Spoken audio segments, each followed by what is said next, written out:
So Shivaun, I would like to ask you as an expert, what are your thoughts around fad diets? Do they have their benefits along with their downsides? Okay, so fad diets, definitely fad diets for a reason. They're usually short term, and they're short term because they usually create an impact in the short term. Yeah. They're usually also created by people with a sales marketing background or celebrity status. Who obviously who are able to promote them really well and want to make some money from them.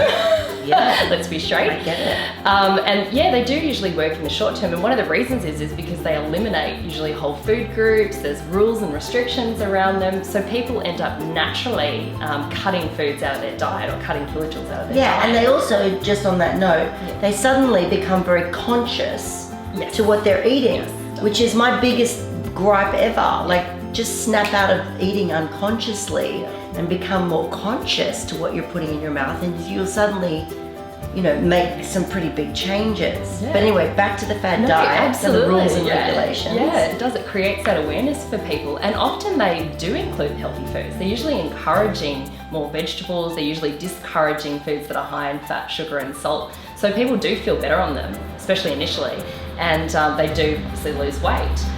The thing with them though is, we eat food not just for nutrients and fuel. Food is part of our culture, our society. We love to enjoy it with people.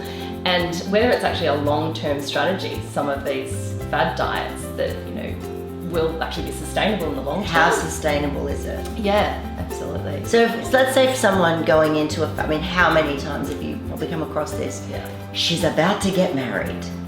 The wedding is in a couple of weeks, and she goes, that's it, I'm going on a crash diet, which may or may not work.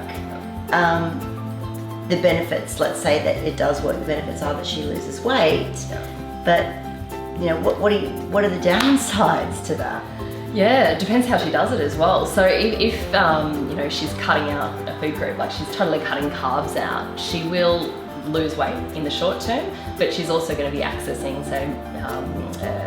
protein from her muscles. Yeah. So her metabolism is going to slow when she, has the wedding and it's over and done with. And now on the honeymoon. And on the honeymoon, the metabolism's slower, and she's more likely to, bounce back quicker than where she was before. Right. Regain all that weight.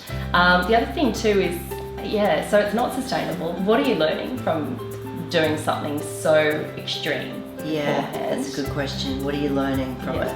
Yeah, exactly. And where's your mindset at? You're looking at your motivating factor is something external, which is coming up, but you haven't really thought about that intrinsic motivation. What's going to keep you motivated to eat healthily in the long term after the wedding? Yeah. So people are surprised when they gain the weight back, but it's not really a surprise. No, it's not. And I think deep down they know that too. Yeah, that's it. Yeah.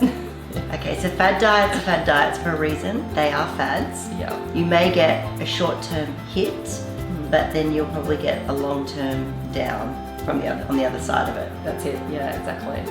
So you're better off doing something that's more sustainable, more realistic, and that can fit in with your lifestyle long-term. Yeah, and fit with your family as well. Like, a lot of people go on fad diets and they're cooking separate meals for their kids and their partners than they are for themselves. So, or forcing the rest of the family into something that's quite restrictive. Yeah. So that's another consideration to make. Like, how socially unacceptable have you become? Exactly, that's right. I think that's the big question.